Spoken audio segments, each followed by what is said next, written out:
Welcome back. This is for video number 18. So for this video, we're going to do something that's pretty simple, but can give a lot of people a lot of grief when they're trying to make their houses look nice. So this is the house we've been working on the past few videos. I put a little bit of a patio out front, but we realized it's missing a railing, just because we like privacy here.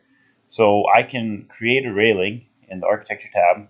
I can either place on a stair, which is really easy if you have a stair or a ramp you already have made, or we can sketch the path. We're going to sketch the path for this one, and it's really easy. All you do, you can either sketch your lines or pick lines. I'll use pick lines for this video.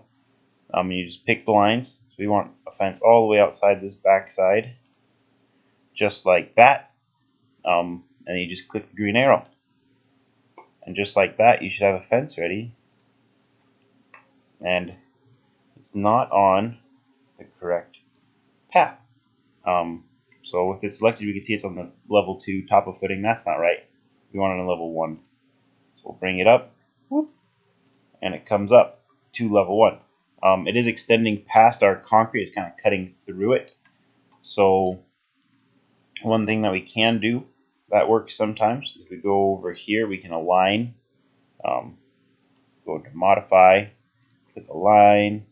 We just select the bottom of our slab, then the bottom of that railing, and it pulls them all up at least to the bottom of the slab. We could also do the top of slab, and that looks even better. Now we can come out here. We've got a nice fenced-in patio area that works really well with our house. Another thing, if you don't like just straight slats all the time, you can click on the railing and edit its type, and you can go into the rail structure and the baluster placement, and this gets into some very detailed. You can say what kind of baluster you want, what kind of pattern you want. You can also say the structure. You can mess with that, and then you can just get in here and you can say I want a top rail, what type. If you want a handrail, you could select a handrail really easily, and it just creates a handrail system. We set a circular one, and that'll add it in there for us. Or you can do more handrails. You can change anything you want in here and really customize this fence line to do what you want it to do.